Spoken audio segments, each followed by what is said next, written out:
Muy bien, buenas tardes, bienvenidos todos a este acostumbrado conversatorio de los últimos martes de cada mes que hacemos en Benamérica a través del comité que yo coordino, el comité de educación, cultura, ciencia y tecnología. Este conversatorio del día de hoy lo vamos a realizar con el doctor Antonio Cánova, quien es miembro del equipo que elaboró el plan educativo de María Corina y al mismo tiempo él es un profesor de Derecho Constitucional y Derechos Humanos en la Universidad Católica Andrés Bello y la UNIMED, de la Universidad Metropolitana, fundador de la Asociación Civil Un Estado de Derecho. Con él vamos a conversar esta tarde sobre el contenido de ese plan educativo y bueno, todas las inquietudes que nosotros podamos tener en relación con eso, pues se harán en el periodo, perdón, de preguntas y respuestas. Bueno, bienvenido, doctor Cánova. La pantalla y el micrófono es suyo. Qué gusto, Neuro. La verdad es que te agradezco muchísimo la invitación y la oportunidad de que conversemos, hablemos un rato sobre uno de los puntos, obviamente, básicos, esenciales, fundamentales, urgentes, muy urgentes, de la nueva Venezuela que, bueno, que queremos construir, que todos los venezolanos decentes, de bien, queremos, queremos tener y hacer en conjunto. Así que estoy encantado. Eh, voy a a contarles varias cosas y después conversamos. Si algo Ok. no logro explicarlo bien, me avisan. Incluso podemos hacer esto una conversación. Eh, Miren esto. Eh, Como para que tengan una idea de algo que a mí me parece que es importante de esta propuesta, en definitiva, de la manera como ha trabajado todo el equipo de Maracorina. Eh, Desde hace mucho tiempo, muchísimo, Maracorina ha venido teniendo la eh, eh, preocupación, por un lado, de cómo se puede resolver, solventar la calamidad, los enormes problemas que tenemos en el país. Y ella viene desde hace tiempo reuniéndose con muchísimos amigos, compañeros, asesores, y parte incluso de su equipo nacional con el que ella trabaja, abordando y entrevistándose y buscando opiniones investigando sobre cómo afrontar el enorme reto de recuperar a Venezuela y hacer al país, la economía, la sociedad funcionar de manera que las personas puedan eh, eh, prosperar y desarrollarse. Es decir, ella tiene tiempo trabajando en esto, no solamente en la parte de educación, sino en la parte institucional, en la parte de que tiene que ver con energía, con salud, con todos estos temas. Y realmente les puedo decir, ha agrupado, ha reunido a una cantidad de venezolanos, que algunos adentro del país, otros que están afuera, eh, pero que hemos venido eh, aportando nuestra experiencia, nuestra aprendizaje, nuestro conocimiento a lo que sería esa Venezuela. Fíjense que María Corina viene perfilando desde el punto de vista de eh, los valores principales de su propuesta en confiar en las personas, en fortalecer la capacidad de las personas, de los ciudadanos, de los individuos. Esa es la base de toda la visión de país de María Corina. Y les digo porque yo, bueno, que la conozco desde hace mucho tiempo, aun cuando yo no soy parte del equipo de 20 ni del comando, sí he conversado, hablado con ella muchísimas veces sobre diferentes temas. He colaborado en la formación de, de en 20 formación de su organización, y hemos compartido esos valores. Y los valores son básicamente los valores de la libertad individual. Pensamos, todo lo que estamos alrededor de este grupo, pensamos que si permitimos que los venezolanos, que los ciudadanos, que los individuos resuelvan sus problemas, busquen soluciones, se organicen, si les damos libertad, si permitimos que cooperemos libremente, que la gente tenga esa posibilidad de mostrar todo su potencial, va a funcionar mejor el país, la sociedad, la economía, los diferentes sectores, que de la manera como se ha venido haciendo hasta ahora, tradicional, que es más bien desconfiando de la persona y confiando en el gobierno, en el poder. La visión de todo el plan de país, del todo el plan que se llama Venezuela Tierra de Gracia, es ese, es confiar en las personas, dejarles a las personas actuar, que las personas puedan organizarse y resolver.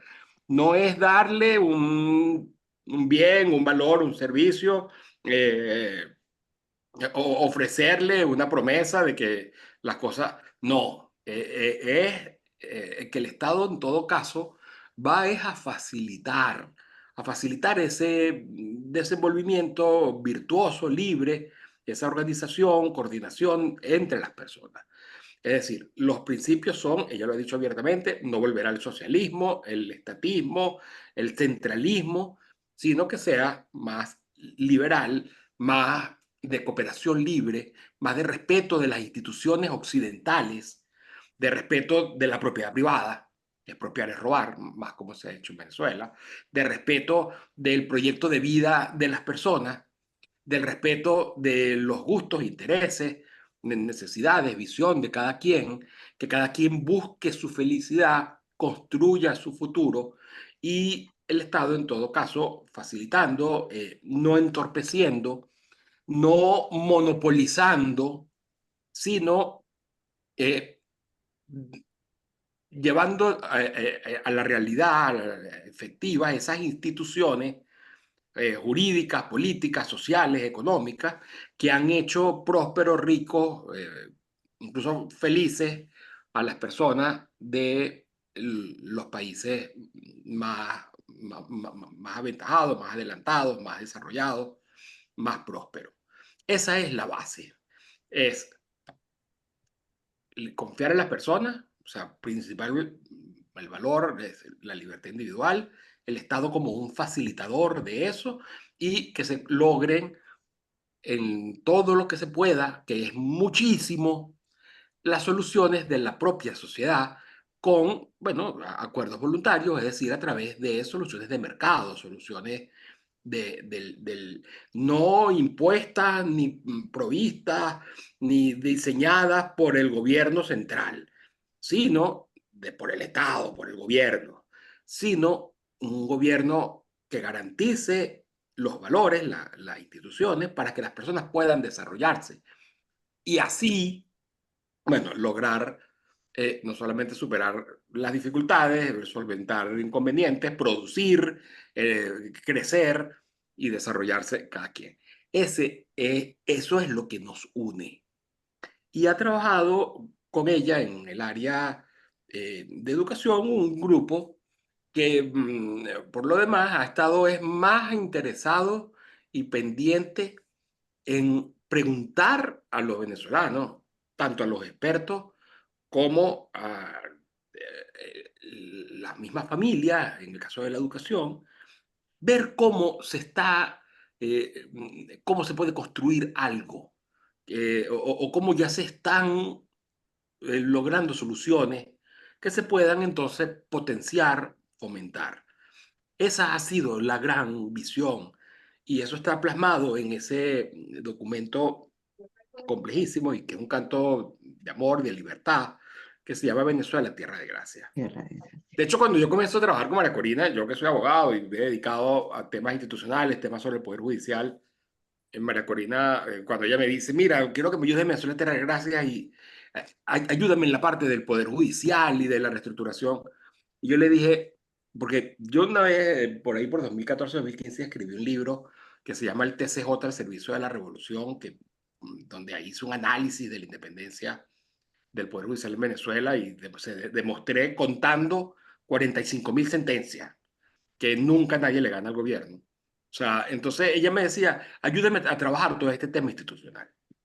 Pero realmente que en el tema institucional ella está tan bien con Perkin Rocha y con otros, que yo le dije, no, Marcolina, a mí eso ya no me interesa. Ya yo cuando terminé de leerme esas 45.000 sentencias y de hacer esa investigación del Poder Judicial y después también del Poder Electoral y después sobre las expropiaciones, ya yo me cansé de eso. Yo me voy a dedicar a lo que yo creo que es lo más importante, que es la educación.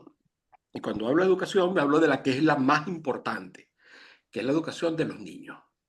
Porque si nosotros no tenemos una fuerte, una buena, una educación de los niños, una educación donde los niños tengan confianza y seguridad de que se pueden comer el mundo, de que pueden lograr sus metas, si nosotros quebramos desde chiquiticos a los niños y les enseñamos a ser mendigos, que es lo que pasa ahorita, si los adoctrinamos ahora, desde chiquitico le damos la cabeza y el gobierno la maneja y le mete ahí toda la porquería del colonialismo, del imperialismo. Entonces, allí prácticamente no hay futuro. Entonces, yo me he centrado y me he dedicado, y es lo que me comprometí con María Corina, a mm, investigar y a presentarle a ella las soluciones para ese sector, ese grupo, en Estados Unidos sería K12, que son los 12 años de educación de niños, desde los 6, 7 hasta los 17 años, de 5 a los 17, 18, que sería primaria, que sería bachillerato. Y ella me dice, bueno, magnífico, hazlo. ¿Y cómo lo vas a hacer? Y te estoy hablando que esto debe haber sido por ahí por el 2018, 2019.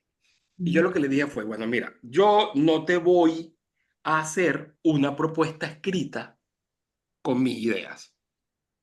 Yo lo que voy a hacer es, y ahí no es algo original mío, porque ya muchos profesores académicos, profesores que manejan temas de derechos humanos, pero también expertos de educación, que han venido adelantando en otros países, yo lo que hice fue investigar cuál es la realidad educativa de Venezuela. Cómo se están educando de verdad los niños en la Venezuela de hoy. Porque ya sabemos y tenemos todos los informes y todos los indicios y todos los diagnósticos, qué es lo que pasa con la educación formal, la educación de niños y jóvenes formal. La educación de niños y jóvenes formal es que prácticamente no existe. No es que es ineficiente, no es que es costosa, no es que es corrupta, no es que es ideología y adoctrinante, es que prácticamente no existe. No hay. Colapsó. No van al De colegio. hecho, los niños van a eso que llaman escuelas cuando queda, porque la mayoría está destruida, una o dos veces, dos mañanas o dos tardes a la semana. Y es mejor que no fuesen, porque lo que le dicen y lo que le enseñan ahí es algo totalmente malformador, distorsionado, que no les es útil para nada a los niños, para el futuro de los niños, y que más bien lo que hace es, bueno, ese sistema está diseñado es para frustrar a los niños, para que ellos sientan que no vale la pena estudiar, primero porque es que estudiando o no, todos pasan, y segundo porque después tampoco lo que se van a sacar de ahí les sirve. Entonces, yo le dije, vamos a ver qué es lo que está pasando. Y lo que voy a hacer es investigar, porque los venezolanos, y yo conociendo además venezolanos, a las madres venezolanas, lo digo por la mía, lo digo por mis hermanas, lo digo por mi familia, a las mujeres venezolanas, sabía, sospechaba, tenía la conjetura, ya lo probé sé que no iban a dejar a sus hijos sin darle una educación, sin la mejor educación posible, a pesar de las dificultades, a pesar de la tragedia, de la crisis humanitaria. Yo sabía que la sociedad venezolana y las madres venezolanas estaban buscando ya soluciones. Y de hecho, bueno, a eso es que yo he venido aportando, investigando. Hice una investigación en Petare, hice otra investigación luego en una zona que es Montalbán de Carabobo, en las montañas de Carabobo, Tabejuma, Montalbán, pero específicamente Montalbán, y comencé a buscar, averiguar, investigar científicamente, con datos, cómo se estaban educando los niños, qué están aprendiendo los niños, si aprendían y en dónde, y cómo, y qué. Y así es como quedo yo incorporado al equipo de asesores, que realmente es toda Venezuela, porque todo el que ha querido, ha aportado de María Corina Machado desde hace ya varios años en materia de educación. De hecho, hemos tenido muchísimas, por años, reuniones, sesiones con otros expertos que sí son expertos en educación, algunos de Harvard, otros han estado en el Banco Mundial, el Banco Interamericano, y hemos ido viendo la situación, comentando las opciones, y así es como al final se produjo una, lo que sería una propuesta de transformación radical del sistema educativo, una propuesta de educación diferente, de transformación absoluta, que se acomoda además con lo que ya está ocurriendo en Venezuela y lo que está ocurriendo también en otros países, incluso lo que está ocurriendo en los Estados Unidos. Ya les voy a contar cuáles son eh, los aspectos principales o más relevantes de esa propuesta. Pero lo primero que quería dejarles claro es que en esta conversación, y hablo en nombre de ella, de María Corina, y hablo en mi nombre, cualquier aporte que ustedes hagan, cualquier aporte que cualquier venezolano o no, de, de buena gana formule, la vamos a tomar en cuenta, porque estamos conscientes de que necesitamos el trabajo de todos y que de todos tenemos que aportar. Y que en especial en la Venezuela destruida, tenemos que unirnos los que estamos adentro y los que estamos afuera para buscar esas soluciones creativas, soluciones innovadoras, soluciones nuevas a problemas viejos y totalmente endémicos. Entonces, que bajo esos principios, el Estado facilitador, libertad, soluciones que salgan de la propia comunidad. ¿Qué es lo que hemos visto y lo que hemos propuesto? Bueno, yo les voy a compartir pantalla porque van a ver, simplemente es una lámina, es un diseño, donde está la esencia, la base, los 4 puntos de la propuesta de María Corina en educación. Obviamente hay un documento desarrollado eh, con data, con información, que está en el programa Venezuela Tierra de Gracia. Eso está en internet, lo pueden sacar, la parte de educación de ahí. Hay algunos videos que también ha hecho el grupo y el comando de campaña para explicar esto de la mejor manera. María Corina lo ha dicho muchísimas veces. De hecho, en el 2020, no se pensaba que íbamos a llegar nunca aquí. En el 2020, en un podcast que yo tengo, y después le puedo pasar el link, que se llama Viernes de Disrupción, una de las invitadas fue María Corina, y María Corina habló sobre el tema educativo, la libertad educativa. Se llama el desafío liberal, libertad educativa. Y ella ahí ha estado muy al tanto de las investigaciones que yo he estado haciendo, pero también ahí ya se perfila todas estas ideas que están aquí condensadas en estos 4 puntos. Fíjense, estos 4 puntos tienen, los 3 de abajo son acciones urgentes. La propuesta que terminamos diseñando se llama, de hecho, rescate y despegue educativo. Rescate primero porque hay que tomar unas medidas urgentes frente a la situación actual. O sea, estamos clarísimos que tenemos que darle libertad a las personas, que el Estado no puede ser el que monopolice, que hay que buscar soluciones de mercado, soluciones cooperativas, voluntarias, pero estamos también conscientes de que esos valores vamos a poder alcanzarlos luego de atajar la crisis, apoyar a la destrucción y a los venezolanos justamente devastados por este sistema. Entonces, voy a empezar es por los últimos 3 puntos que se ven aquí en esta propuesta de educación para la igualdad de oportunidades. Entonces, todos los niños en la escuela, es que todos los niños tengan educación. Una de las cosas que hemos visto es que, bueno, muchos niños se han salido del sistema y otros que aunque estando en el sistema están rezagados, rezagados horrible en las habilidades básicas que debería tener un niño.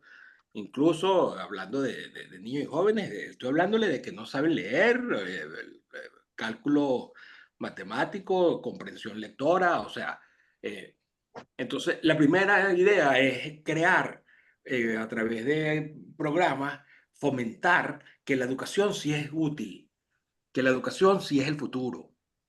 Muchos venezolanos y muchas madres venezolanas están claros, lo saben, pero hay otras bueno, hay que recordarse. Entonces, lo primero es llevar adelante ese programa, que se vea lo importante que es la educación y que se busque que todos los niños se eduquen. Ya le digo se eduquen, aquí se dice en la escuela, pero se eduquen, porque la educación está transformándose de una forma que uno puede recibir educación durante toda la vida y por diferentes vías, por diferentes métodos, y justamente eso es una de las cosas que se propone, que toda aquella alternativa que sea buena y logre fomentar los valores y la instrucción a los niños, vamos a utilizarla. El segundo punto que está acá, que es cómo hacer una prioridad, que es el tercer punto, estoy dejando el primer punto para el final, es el de aprende del lenguaje digital. O sea, el futuro laboral en buena medida pasa, es porque los niños sepan relacionar con, bueno, primero con programación, con codificación, con las nuevas tecnologías. Y ahorita con la revolución de la inteligencia artificial y de estos lenguajes de desarrollo de estos modelos de lenguaje, es mucho más importante. Entonces, ese es otro de los énfasis que desde el inicio se va a poner y es parte de la propuesta. Tenemos que meter la tecnología y hacer a los niños venezolanos unos expertos en tecnología, en las nuevas tecnologías. Y el último punto es, bueno, vamos a buscar de diferentes maneras, porque opciones hay muchísimas, cómo restablecer, mejorar, crear espacios seguros para la educación de los niños, que no necesariamente es reparar los colegios que fueron construidos hace 50 o 70 años que están destruidos, que están... No, hay muchas formas como se puede llevar educación. De hecho, ustedes fíjense cómo se está educando buena parte del mundo ahora. Se está educando en su casa, se está educando es a través de internet, se está buscando es a través de tutorías privadas, se está educando. Entonces, bueno, es la manera de acomodar ese aparato físico, material, pero también burocrático, dantesco, corrupto, desordenado, que es las instalaciones educativas en Venezuela. Se calcula que hay, los números creo que son 29.000 en todo el país, entre ellas mucho más de la mitad son del poder nacional. Bueno, eso no puede ser. Esa es algo que todo eso hay que entrarle y buscar la manera de racionalizar todo eso. Se atacará de inicio. Hay otros, voy a hacer la aclaratoria ahora. Hay otras partes de la propuesta Venezuela Tierra de Gracia que tiene que ver ya no con lo que sería la educación, el aprendizaje, la instrucción de los niños, pero que sí tiene que ver completamente con los niños. Por ejemplo, vacunación es indispensable. Comida. En Venezuela la cantidad de niños desnutridos es enorme. Y obviamente que un niño desnutrido, bueno, tiene todas las de perder en la vida.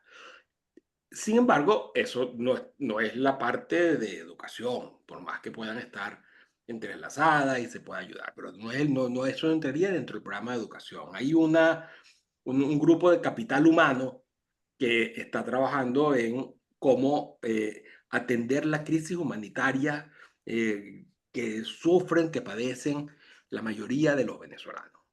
Pero desde el punto de vista educativo, los aspectos básicos principales y urgentes de inicio y que son realizables son estos tres que están en la parte final. La base, lo que yo considero además la clave de la transformación educativa está en el punto uno. Eso es lo que se quiere lograr, eso es el objetivo que se quiere alcanzar y este sistema de vouchers escolares es el instrumento para lograr. ¿Qué objetivo? Es que las familias sean las que elijan la educación de sus hijos. O sea, lo que no queremos es que siga siendo el gobierno, que siga siendo el burócrata, que siga siendo el que está en el poder, el que decida qué es lo que tienen que enseñársele y qué es lo que tienen que saber repetir los niños. No, lo que no se quiere es que sea un único sistema con un único currículum y un único programa para todos los niños de Venezuela, como si todos fuesen iguales. Lo que se quiere es confiar en la familia, en especial en la madre, para que ellas tengan la capacidad de elegir entre tantas formas, medios, métodos, ámbitos de la educación, de lo que supone la educación de los niños, que las familias sean las que decidan, que tengan libertad de elección educativa. Ese es el objetivo, que la educación la retomen las familias, no que sea el Estado el que saque a la familia y se quede él como el principal protagonista, prácticamente el único que decide la educación de los hijos. Porque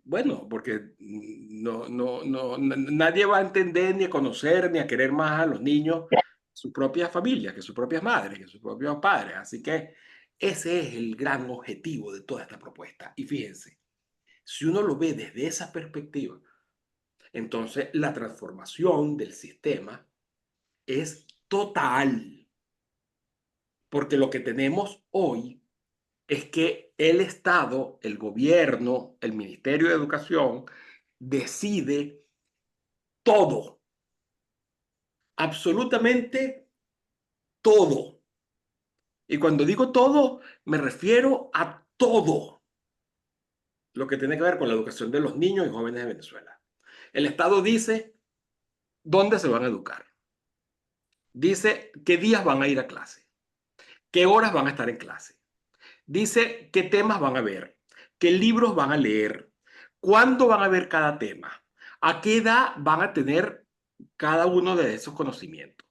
Dice quiénes son los profesores, las maestras, lo que les van a enseñar. Además, les paga.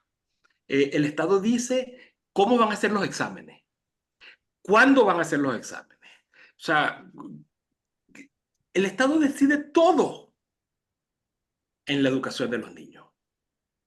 Y el sistema utilizado para eso es el peor sistema inventado y probado en la humanidad para desarrollar la capacidad, el potencial de cada niño.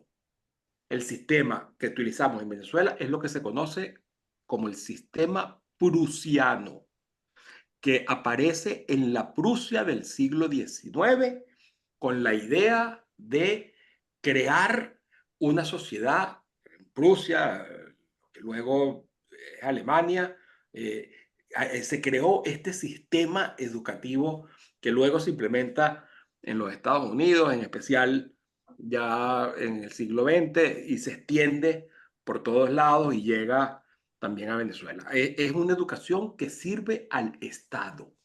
Es una educación que sirve y que sirvió en Prusia para formar ejércitos, soldados, personas que tuviesen una visión idéntica, que repitieran todos y supieran todo lo mismo, que no cuestionaran la autoridad, que no fuesen impertinentes, sino más bien dóciles, casi domesticados. Ese es el sistema que existe ahora. El Estado decide todo lo que tiene que ver con la educación de los niños. Y las familias están incluso obligadas a llevar a sus hijos a la educación y a las instituciones y de la forma que impone el Estado. Uno podría pensar, bueno, pero ¿hay educación privada? Mentira. No hay educación privada. Hay educación estatal prestada por concesionarios privados, porque las escuelas venezolanas privadas tienen es una concesión del Estado, porque lo que hay es un monopolio. Se declaró servicio público la administración, la educación, y lo toma el control el Estado, el gobierno, que es la que decide. De hecho, si ustedes quieren montar una escuela en Venezuela, eso es imposible. Eso es imposible. O sea, los requisitos para montar una escuela es algo increíble. Pero si lograran cumplir con todos los requisitos, depende discrecionalmente del Estado, del gobierno, si te va a dar el permiso, ¿no? Y si te da el permiso, te vas a someter a el programa, el currículum, los libros de texto y todas las cosas que el Estado dice que tiene que dársele a los niños. Y vas a estar sometido además a inspecciones, a fiscalizaciones, a una revisión donde, bueno, ni siquiera puedes decidir qué materias vas a dar o cuánto vas a cobrarle a la familia. O sea, eso no es un mercado porque no hay fin de lucro, con lo que a fin de cuentas lo que tenemos es una educación en los términos, yo como abogado dedicado al derecho administrativo, al derecho público, es un monopolio estatal en educación. Y lo que se quiere es más bien que la educación sea de los niños, sea un derecho de la familia.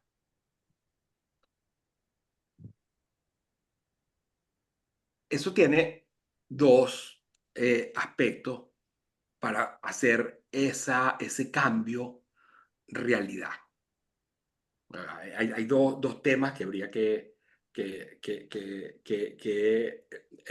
asegurar para que las familias, todas las familias venezolanas, desde la más pobre hasta la más rica, pueda decidir, se involucre y decida, elija ella la educación de sus hijos. El primero es que, bueno, que todos lo puedan costear, que la educación sea costeable por las familias. Se le dice gratuita. El Estado ayudaría a que no quede nadie sin educación. De hecho, ya les voy a explicar cuál es el instrumento para lograr eso.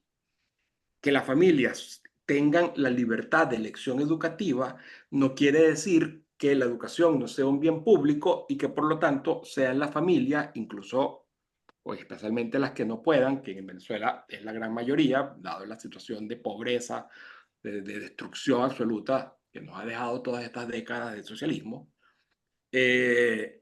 no puedan costearlo, no puedan pagarlo, no.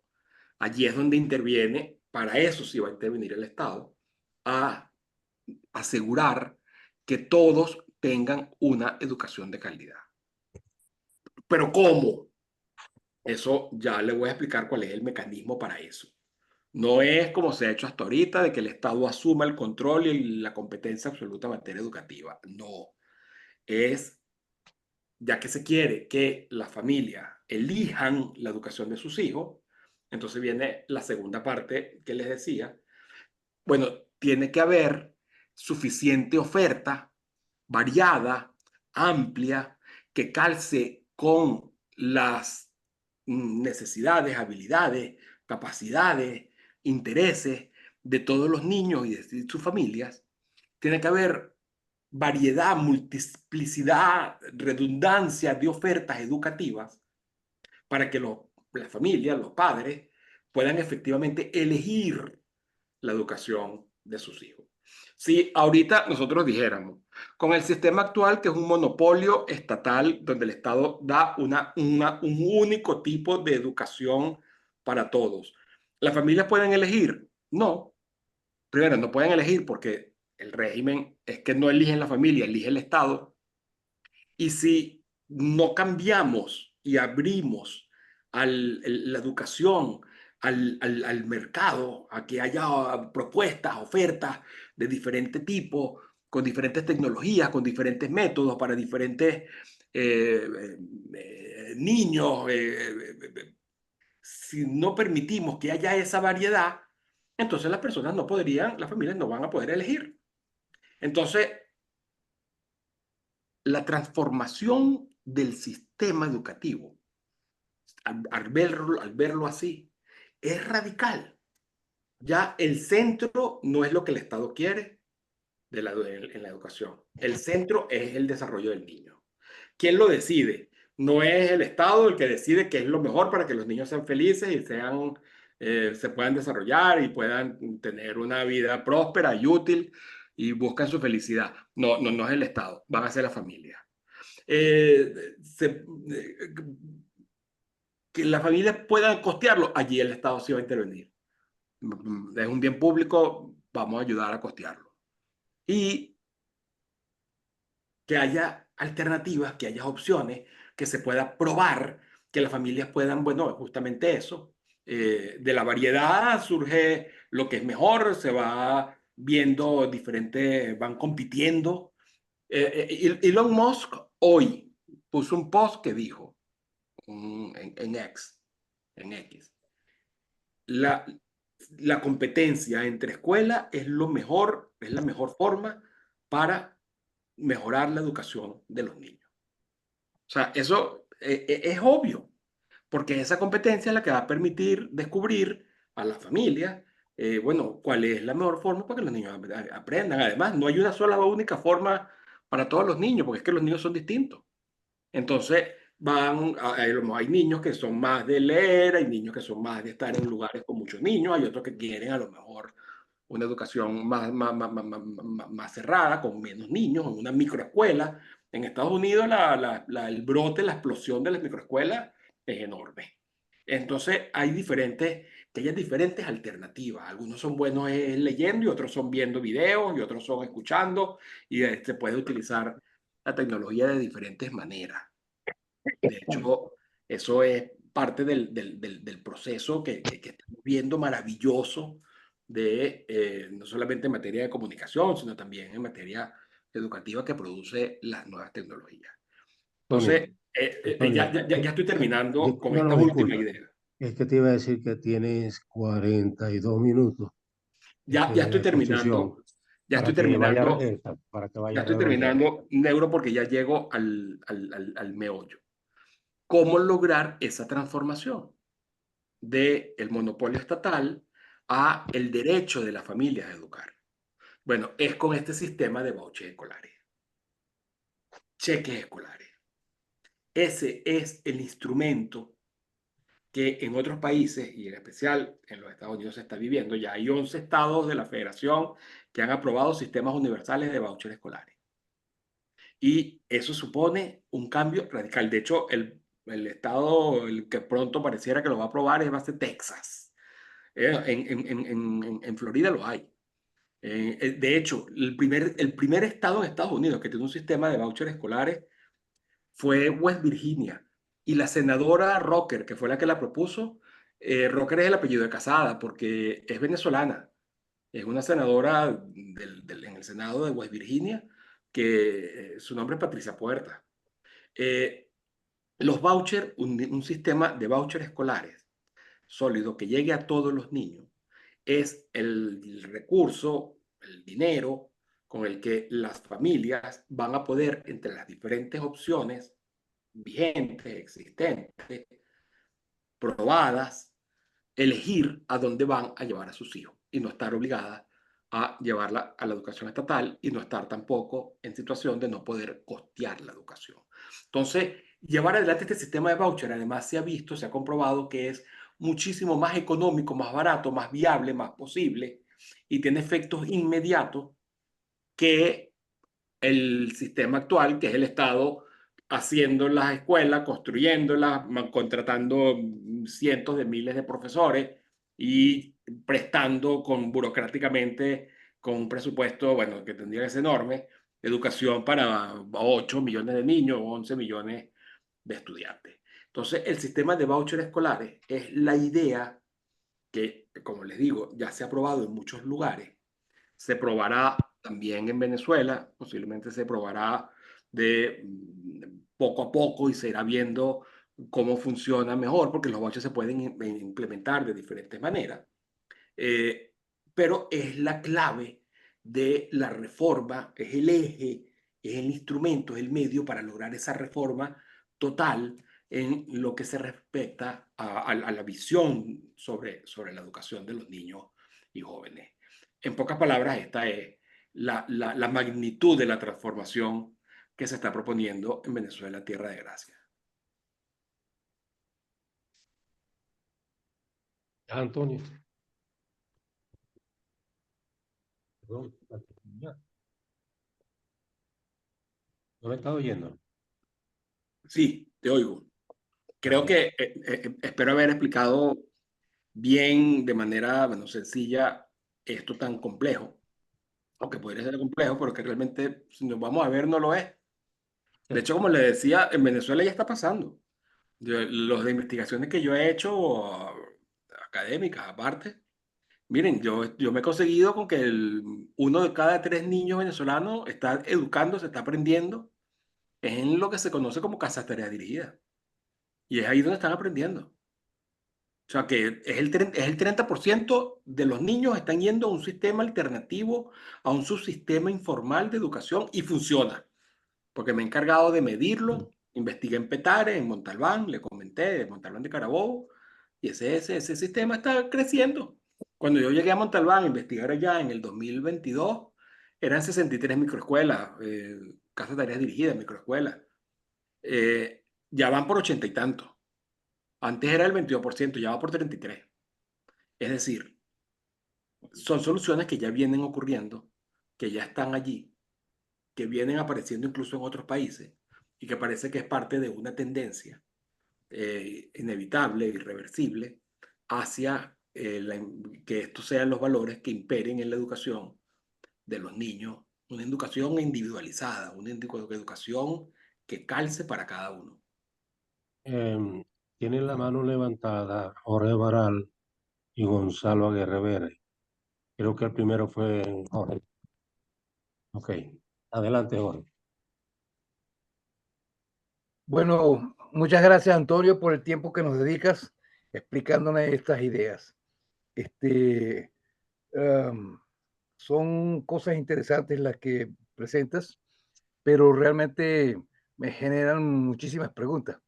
Una de los comentarios que tú hiciste al principio es que, bueno, una de las cosas que estás buscando es comentarios, posiciones, que no necesariamente son de acuerdo y pueden ser en contra, pero de todas formas lo importante es que haya la argumentación que la sustente. Claro. Hay aspectos en los 4 puntos que indicaste. La parte de los vouchers escolares me deja interrogantes porque pueden presentarse distintas cosas que dependen sencillamente de cómo se implementen el esquema de vouchers escolares. Pero hay algunas cosas de fondo que quisiera comentar.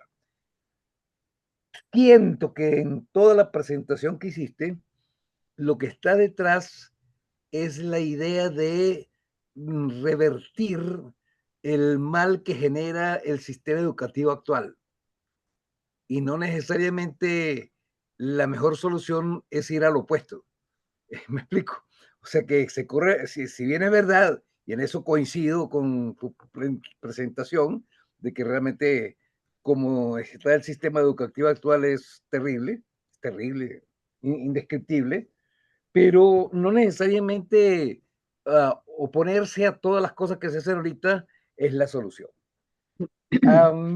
Me parece que pasar de la enseñanza primero cuando normalmente se maneja, y aquí me voy a meter en tu campo porque yo soy ingeniero civil dedicado a la computación, pero no soy, bueno, claro, he tenido que meterme mucho en la parte de leyes, pero aquí me meto un poco en política y veo, perdón, en ciencia política, no en política, sino en la perspectiva política. Entonces, yo creo que no debe confundirse el Estado con el Ejecutivo.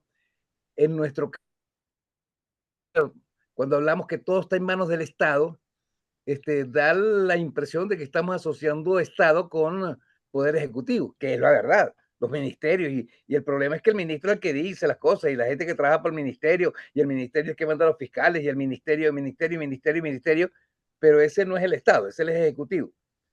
Porque el Estado, y es una de las cosas que hay que empezar a sembrar desde los niños, y por eso es que aquí viene importante, desde los niños los conceptos fundamentales del mundo en que vive.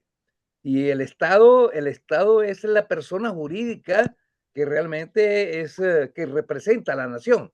O sea, la nación es como la gran empresa de todos los venezolanos que realmente tienen que tener una persona jurídica para poder coordinar su acción colectiva. Y en ese sentido necesita un Estado, y por eso sale la persona jurídica del Estado. A quien se asocia y se pone como jefe de Estado al jefe del Ejecutivo, y el jefe ejecutivo pareciera que se convirtiera en el dueño del país. Y entonces sencillamente pasa lo que tú estás describiendo. Y por supuesto hay que atacar eso, Pero realmente posiblemente no sea el ejecutivo el que diga cómo deben enseñarse a nuestros hijos. Pero ir al extremo opuesto de pensar que cada persona cada familia va a enseñar, va a decir cómo se deben educar sus hijos, eso sería interesante analizarlo, en qué medida eso se aproxima al concepto de anarquía. Sería una anarquía educativa. Sobre todo, suponiendo de que todos los padres saben educar a sus hijos. La situación ha cambiado de hace 50 años, donde realmente los padres eran muy poco educados y aspiraban mandar a sus hijos a que quisieran la educación, para que los educaran el sector que estaba bien formado y que les diera educación porque ellos no se la podían dar. Claro, las cosas han cambiado, pero no creas que ha cambiado para mejorar. La misma tecnología ha traído a la familia una cantidad de taras y de traumas y de cosas que son indebidas. La misma publicidad, el hecho de que realmente los canales de comunicación en este momento están afectados porque realmente lo que importa es si se vende o no, y no realmente si es útil o no, si pertenece, si es importante para el desarrollo del país o no. Jorge, ¿me estás Entonces yo oyendo? creo, ¿Me estás oyendo? pero Perdón, ¿me estás yo, oyendo? Que sí, Sí. sí, porque es que no me... no te estoy oyendo ahorita. Ahora sí, No, no, no no, estoy no nada. se oye. Ahora sí. Neuro, no se te oye.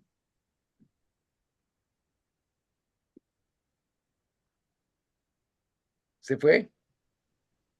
Bueno, de todas formas creo que el negro me está mandando a callar. Así que vamos a... Vamos Y a tiene razón, pasarle, y tiene razón. vamos a Y pasarle tiene el razón, derecho de negro. palabra. Tiene No, razón. no te No, preocupes, tienes Jorge. razón. Gracias. No, tienes toda la razón. Solamente Gonzalo, que y después me Marisol y entusiasmé. después Teresita. Ok. Y Gonzalo también está por ahí. Sí, aquí Sí, estoy. Gonzalo, Marisol y Gracias, Teresita. profesor Cánova. Realmente muy interesante y sobre todo la solución de los vouchers escolares, que soluciona, y aquí viene mi pregunta, que son dos áreas de pregunta, soluciona más del 80% de los problemas. Pero quedan dos variables que no las he escuchado. La primera es los profesores y maestras. Es muy conocido, no solamente de la educación actual de los 25 años de régimen, sino anteriormente también, que era que cuando no en una escuela no tenía un maestro de matemática, era el ejemplo típico, a dedo señalaban usted, no, pero yo sé lo que se da es biología, sí, pero necesitamos un profesor de matemática, usted va a dar matemática. Entonces, la creación de los profesores es un tema que tarda y que es necesario tenerlo. Y esto se conecta con mi segunda pregunta. O sea, la primera es lo de los profesores que tenemos disponibles. Esto es un problema largo. Y la segunda pregunta es las escuelas. Las escuelas, en alguna forma, la familia que va a seleccionar tiene que conocer qué escuela, qué le ofrece esa escuela. Entonces, tiene que haber alguna forma de certificación de la escuela. Y no ha habido nada sobre el tema de certificar a las escuelas. El Estado, en alguna forma, quizás es el que está llamado o que crea una organización para certificar escuelas. Esa misma organización también puede ser una actividad privada o puede ser un equipo del Estado. Pero el producto de eso, la certificación de las escuelas, es necesario para que todo esto funcione. Esas son mis dos preguntas y quiero ilustrar con un tercer tema, que es el del tiempo de los resultados de la actividad educativa. Hace un par de semanas hubo las elecciones en la Comunidad Europea y no es Prusia, sino es la Alemania actual. La Prusia que usted mencionó era la Prusia antes de la Primera Guerra Mundial.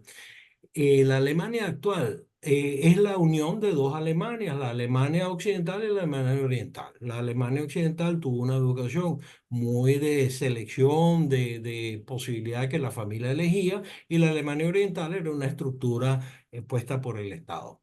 El resultado de las elecciones, y dicho por los alemanes en aquella época, ¿cuánto tiempo tarda la sociedad en adaptarse? Hablaban entre alemanes, que son muy estrictos en esto, 2 a 3 generaciones. 2 a 3 generaciones es más o menos el tiempo que ya ha pasado. Sin embargo, el resultado, dicho por el resultado de las elecciones, es que todavía no han dado ningún paso adelante. Porque el resultado electoral en la Alemania occidental era muy occidental, lo ganó la democracia cristiana, una cosa, una parte más democrática que cualquier otra cosa, y el lado oriental lo ganó un socialismo dirigido por el Estado. Entonces, en estos, ¿cuánto hace que cayó el muro? Casi 60 años, 50 años, y todavía los alemanes no han logrado cambiar a esa sociedad. Entonces hace falta, quizás un tercer ingrediente, hace falta el equipo de sociólogos que dirijan esta certificación de escuelas, el equipo de sociólogos que dirijan la estrategia de qué es lo que se debe enseñar. ¿Se debe enseñar matemáticas, sí o no? ¿Se debe enseñar biología, sí o no? ¿Se debe enseñar química, sí o no? Que elijan ese contenido de pensum desde un punto de vista objetivo, ya no un punto de vista ideológico, sino un punto de vista objetivo. Esos son 2 más 1, 3 preguntas. Vale. Seguimos con las preguntas. Yo estoy anotando Sí. acá y después conversamos. O... Ok, me toca, me toca a mí, ok, ¿me están escuchando? Sí, Sí, sí, Marisol. Marisol, Ok. dale. Perfecto. A Neuro es a que no se escucha. A Neuro se fue, no se le escucha nada. Se Al le va menos yo, pues, no sé los se le demás. va el audio, sí. Ok, mire, yo Cuenta. tengo Escucha. como razonamiento siempre trabajé en educación en la parte de las empresas. Sin embargo, bueno, tenía que tener muchas relaciones con el Ministerio de Educación para cualquier cosa. Queríamos desarrollar un programa técnico para los jóvenes que estaban empezando. Teníamos que ir al Ministerio de Educación para que nos aprobaran cosas que no iban. Por ejemplo, para enseñarlos a trabajar en lo que era el molino del trigo o del maíz, teníamos que enseñarle de cómo dar educación militar. Le dije, pero si yo lo que voy a hacer es la parte de molinería, yo no voy a hacer educación militar. Entonces, siempre teníamos ese tipo de problemas, pues. Entonces, una de las cosas que quiero preguntar o razonar es, quizás la educación que recibíamos en Venezuela la podemos criticar hoy en día. Sin embargo, porque todos los venezolanos de cierto nivel educativo y de edad se han destacado como los mejores preparados de los inmigrantes. Esa es una reflexión. Y después, ¿cómo va a ser la familia para educar a sus hijos si muchas veces los padres no saben cómo educar a sus hijos? Entonces, ¿cómo se hace eso, pues? Y después, lograr de ir de un estado de educación a una educación familiar es lo mismo. Tendría que estar encima una serie de sociólogos o de pedagogos trabajando con la familia para poder sacar adelante lo de los vouchers, pues, porque de repente se mete la gente para que le den el voucher de manera que ellos tengan con qué comer. Entonces, sí tendrían que ser muy bien controlados esos vouchers. Bueno, esos Mira, son mis, ¿me mm, oye? mi- mis ¿Me oyen aportes. Ahora ahora? sí. Ujú. ¿Mm? Sí, Bueno, está Teresita pidiendo la palabra. ok. Yo no sé si la oímos a ella, y Antonio toma nota Sí, y sí. trata de dar una respuesta allí. Sí. Adelante, Sí. Teresita. Bueno, muchas gracias, Negro. Bueno, mi reconocimiento al doctor Antonio Cánova por pues, meterse en este mundo, en esta necesidad prioritaria sobre las prioridades que tiene para transformar el país. Muy sensible y muy sentida y muy requerida, pues. De verdad que la educación en el país requiere un proceso de revisión total y bueno, ustedes están haciendo esta propuesta de transformación, de ir a la familia, rescate de la familia como el centro del proceso del niño y la familia conductora de esa formación, ¿no? Es ir como una especie de descentralización de nuevo, ¿no? Yo lo veo así, ¿no? En la parte educativa. Pero hay algunas cosas, muchas cosas que yo creo que esto requeriría de otro encuentro, en el sentido de, yo pienso, por ejemplo, por los padres que van a tener una gran responsabilidad, pero hay padres preparados y padres que no están preparados. Sí. Ahí hay de todo, ¿no? Ahí Ujú. hay diferencia, va a haber diferencia desde el momento. Bueno, yo digo que mi hijo, cuando vaya a la escuela, digo, bueno, ya él maneja una serie de programas en la parte de computación y él no necesita de esas clases. ¿Quién certifica? O sea, eso viene un proceso de transformación también allí. ¿Quién va a certificar esos conocimientos, esas habilidades, esos valores que tienen los niños? El reconocimiento a la formación de los niños, ¿no? Y cómo queda el proceso en cuanto a la calidad de la educación que debe requerir el país. Aunque ahorita lo prioritario es que todos vayan a la escuela. Hay otras cosas, pero para ser breve, porque hay muchos aspectos que coincido con las intervenciones anteriores. Muchas gracias. Vale. Bueno, adelante, Antonio, por Eh, ahora. vale. Fíjense, las preocupaciones que ustedes han planteado, obviamente que las tenemos todos. Eh, y pensar en que hay una manera mágica de resolver unos problemas tan complejos de tanto tiempo, con tantos vicios. Y además, en la situación en la que estamos, o sea, es obvio que requiere muchísimo trabajo, eventualmente ensayar, errar y volver a hacerlo.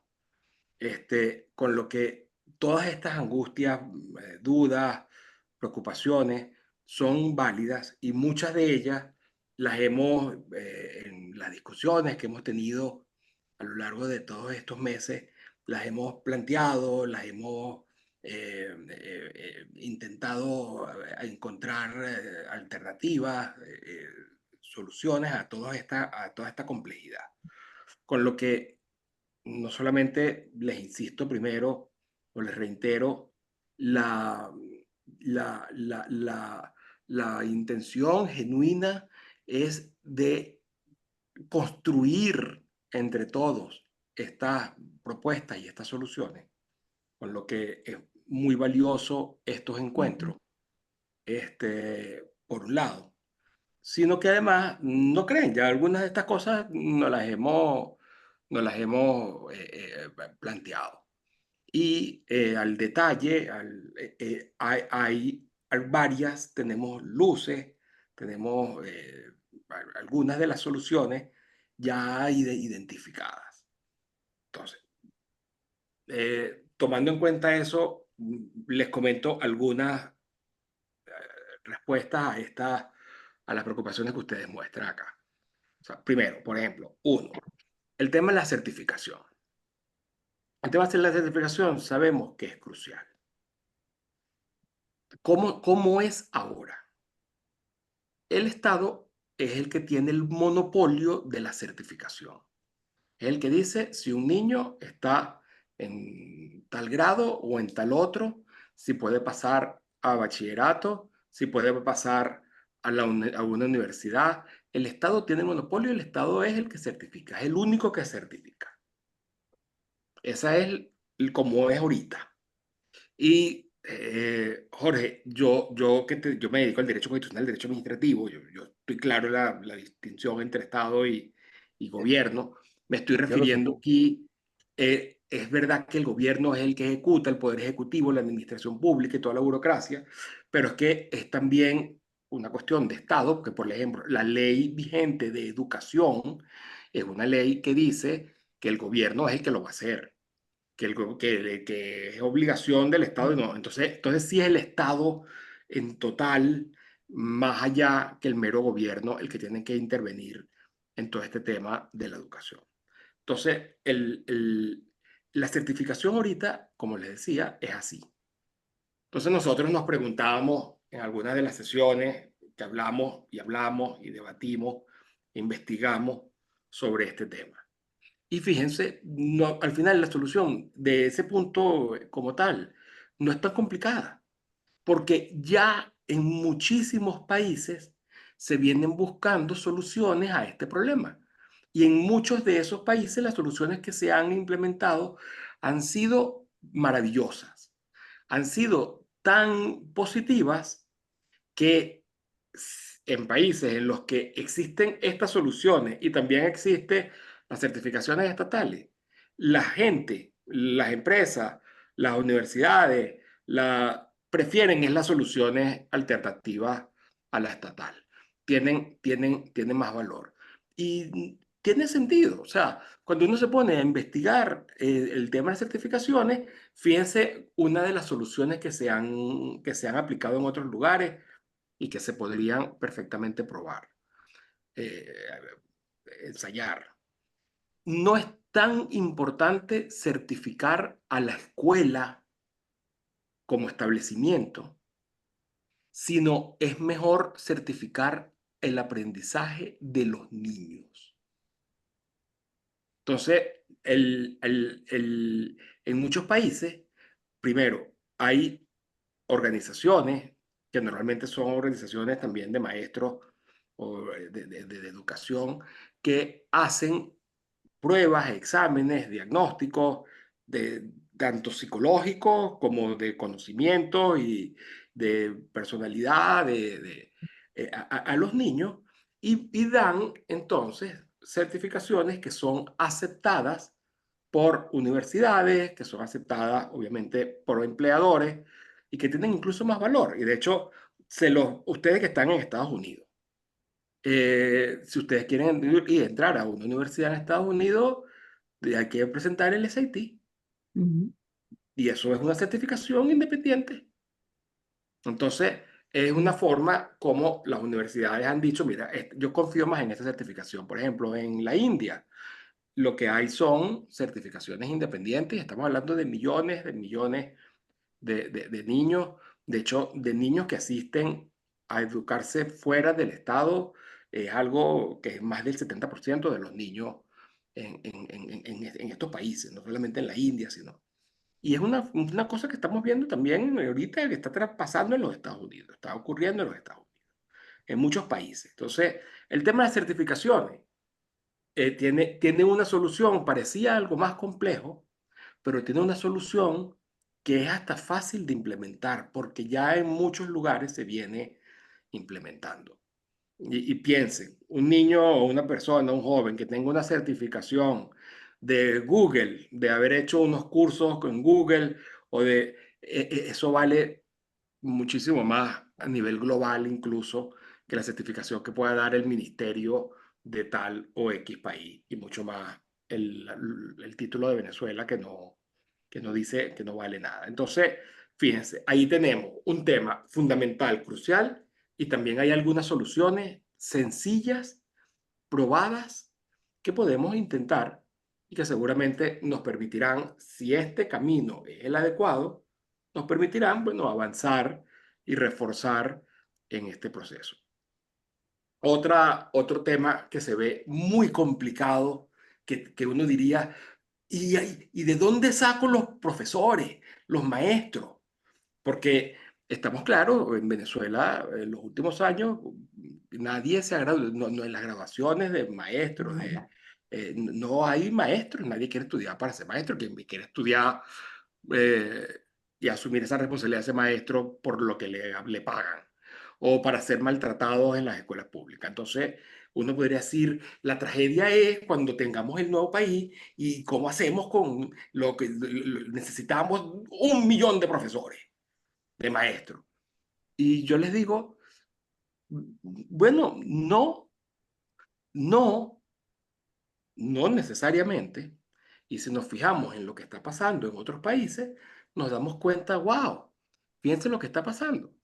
Lo que está pasando, incluso en los Estados Unidos, es profesores, expertos, que asumen como tutorías de un grupo de niños pequeños, esos son las micro school que están brotando cantidades, son espacios educativos de aprendizaje de pocos niños, tienen 20 niños, 15, muy flexibles y se valen de la tecnología, donde sí hay mucha tecnología mala y mucha tecnología que puede ser malformadora, muchos contenidos con las tecnologías que puede ser, pero hay otros que son maravillosos. O sea, ustedes entran, la misma escuela que fundó, que creó Elon Musk, Síntesis. Miren cómo están aprendiendo los niños del mundo y eso vale $29.99 al mes. Y los niños aprenden jugando. Y los resultados son maravillosos. Pero no solamente eso, en Estados Unidos pueden busquen prenda.com o busquen, hay cantidad de organizaciones, la Academia CAM, que es a nivel nacional, cantidad de organizaciones donde ya tienen los contenidos, las clases en interactiva o en YouTube, que programas educativos, que entonces los profesores, aunque no sean expertos en todas las cosas, son tutores y van utilizando todas esas tecnologías, orientando y se logran unos resultados maravillosos. Entonces, si bien obviamente es indispensable que haya profesores y estos profesores que estén certificados y que tengan maestros, que tengan conocimiento, lo que verdaderamente es más importante es que tengan vocación, que tengan vocación que quieran enseñar a los niños. Y eso es algo que se ha. Entonces, fíjense cómo en muchos países se están buscando o se han conseguido estas soluciones. A uno le parece que es un problema insalvable y bueno, no es necesariamente tanto. Otro problema. Bueno, si es con vouchers escolares, que nos garantiza que la familia no agarre ese dinero y el padre o la madre lo utilice en alcohol, o en ropa, o en comida, o lo que sea. Bueno, ese uno ve, cuando uno pregunta, wow, ¿qué problema? No, hay mecanismos que se han aplicado, implementado en muchísimos lugares del mundo, en donde el Estado, en todos estos sistemas de vouchers escolares, de cuentas de ahorro educativa, hay diferentes modelos donde se garantiza, se asegura de manera relativamente simple que el dinero del voucher, el monto del voucher, se utiliza efectivamente en la educación de los niños. Entonces, eso es un problema que se puede también fácilmente resolver. Otro problema, bueno, que uno siempre piensa, bueno, pero a lo mejor hay padres que no se preocupan por la educación de los hijos. Entonces, ¿cómo le vamos a dejar a los padres la responsabilidad de educar a los hijos si los padres no les interesa? Y yo les digo algo sobre ese punto. Y eso ha sido también una lección para mí. Los padres, y en especial las madres, y la familia, y las abuelitas, porque en las investigaciones que yo he hecho en Petare, en Montalbán y en otras zonas muy pobres, una de las que están pendientes de la educación de los niños son las abuelitas y los abuelitos. Y de hecho, en todas estas microescuelas, las que se preocupan y las que normalmente los llevan, son las abuelitas, porque muchos de los padres se han tenido que ir de los más de 8 millones que se han ido del país, como ustedes saben. Entonces, pensar en que si además desde el Estado se hacen campañas, se promueve, se facilita información para que los padres descubran de manera responsable, asuman la responsabilidad, la mejor educación para sus hijos. Mira, yo creo que no deberíamos ser en ese sentido arrogantes y decir, estos no van a poder, muchos serán pobres pero no tontos, o la gente sabe, o sea, el venezolano ya hoy está gastando buena parte de sus ingresos en educar a sus hijos al margen del Estado porque sabe que el Estado no aprende. O sea, yo he hecho esas investigaciones en las zonas más pobres donde la pobreza es absoluta, sin ningún tipo de servicio, ni facilidad, ni gas, cocinan a leña, pero gastan $5 a la semana para llevar a los niños a estas microescuelas.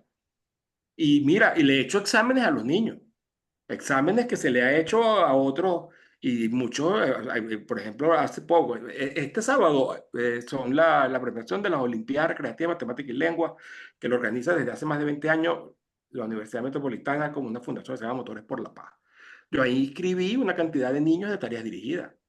Y lo que me ha resultado es que los niños con estas tutoras terminaron sacando unas puntuaciones muy por encima de los niños que van solamente a las escuelas públicas, incluso a nivel de las escuelas privadas masificadas, privadas estatizadas. O sea, lo que quiero decirles con todo esto es que bueno, vale, obviamente que habrá sociólogos y expertos en educación y expertos en comunicación específica, estratégica y programas para ayudar a los padres a decidir y a evaluar a los niños y a estimularlos a... O sea, eso, obviamente que eso se tiene que hacer y eso se va a hacer.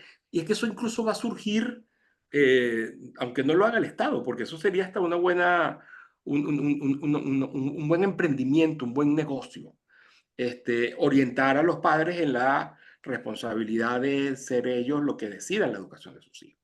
Entonces, ese problema que pareciera grave, como en otros países que ya se han implementado estas políticas y que cada vez agarra más fuerza, mira, va resolviéndose fácilmente.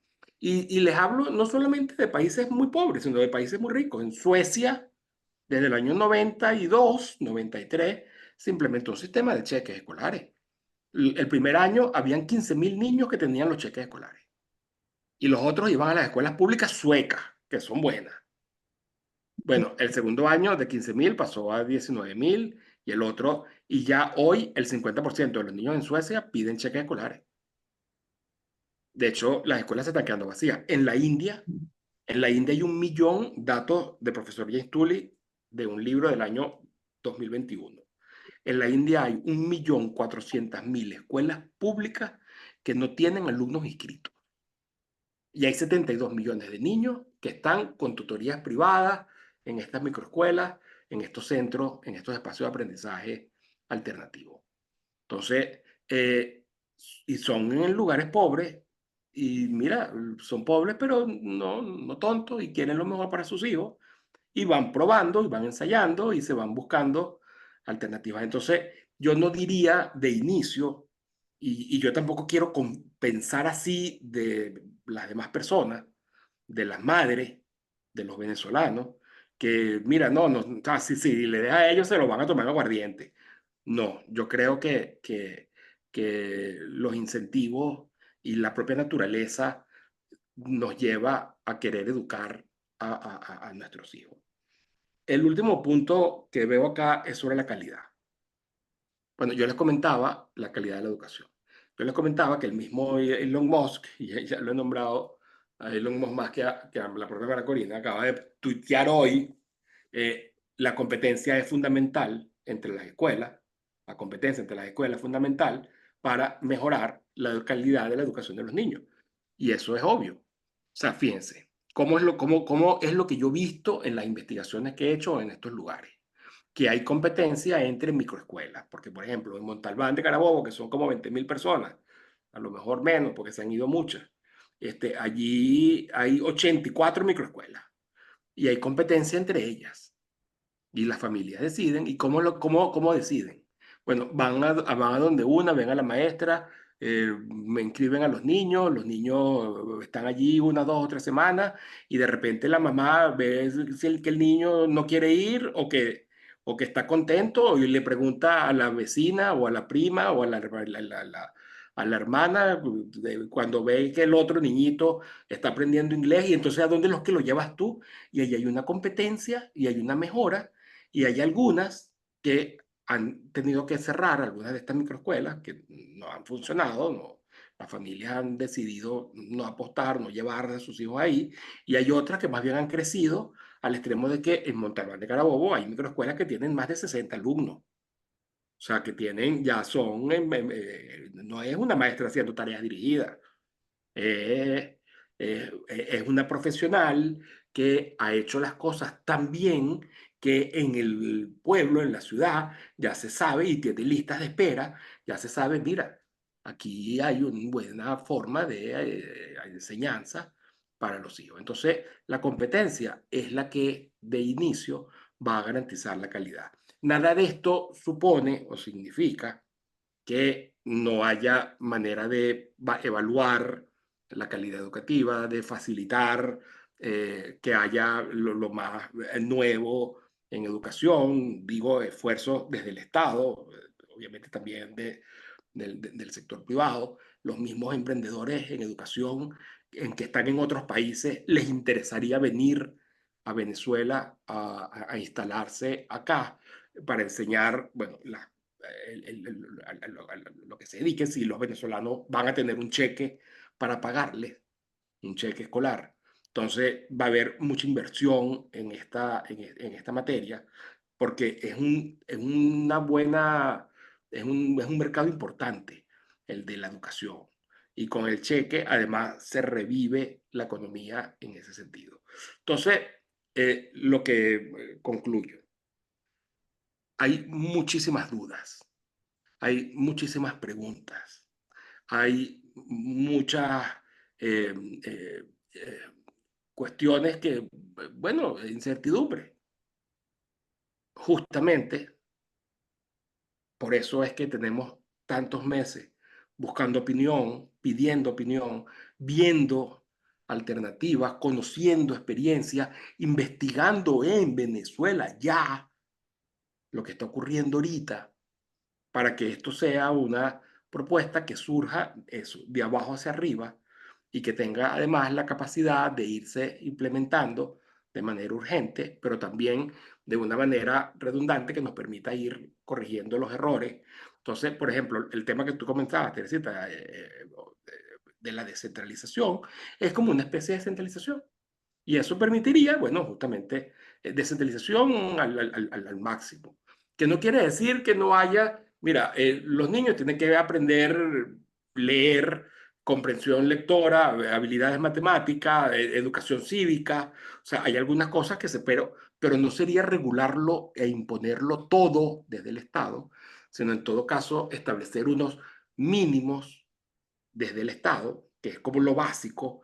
Así es en estos países que tienen sistemas educativos mejores, se concentran en 3 o 4 cosas y dejan que haya más ámbitos donde libremente puedan decidir las personas, donde libremente puedan decidir la familia. Yo estoy convencido, les digo, y eso es con las evidencias. Eso es del actuar, del interactuar, de investigar, de las historias personales.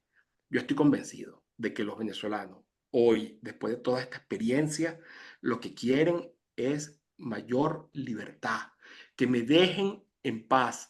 No me trates como si yo fuese un tonto, que soy incapaz, que soy totalmente ignorante y no puedo. No, los venezolanos lo que me dicen, las familias y las madres, es que no me impongan una solución. Que no quiero que me den, yo quiero que me dejen.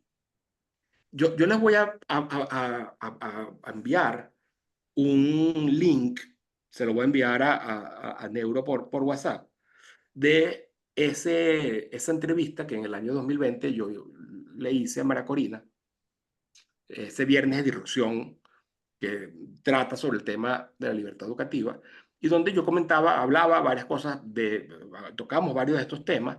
Ella también me comentaba, bueno, su postura. Como les digo, su postura es clara, es confiar en la gente, apoyarlo, facilitarlo. La educación es un bien común, por lo que el Estado tiene que meterse.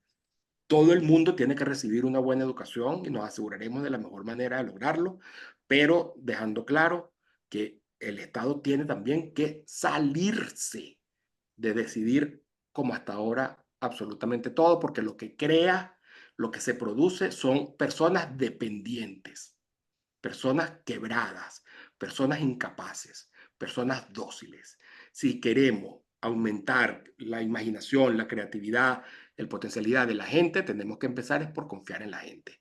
Yo, por lo menos, soy en ese sentido, un optimista en que si las personas tienen las alternativas, van a decidir por la mejor. Y que si deciden por una mala, van a corregir y van a rectificar y van a mejorar. Poco a poco es como se puede ir solventando esos problemas que se presenten, que como siempre, de evolución positiva hacia adelante. Con lo que esta es la visión, estas preocupaciones de ustedes son compartidas. No hay una manera mágica de resolver todos los problemas o de tener una respuesta por anticipado a los problemas que puedan surgir y aparecer, pero de lo que hemos investigado que ya está ocurriendo en Venezuela, y yo también te voy a mandar, Neuro, unas investigaciones que esas son investigaciones ya mías, son investigaciones donde yo he venido haciendo experimentos de sinergia social educativa en este lugar, en Montalbán de Carabobo. Como les dije, investigué en Petare, investigué acá. En otros lugares tengo reportes de que está pasando exactamente lo mismo. Con lo que ya buena parte de esto está ocurriendo en unas circunstancias tan hostiles, tan difíciles, tan comprometidas como las actuales. Imagínense si tenemos un Estado que más bien apoye, que más bien facilite, que más bien permita, impulse estas soluciones que ya van surgiendo. O sea, todo lo que podríamos mejorar.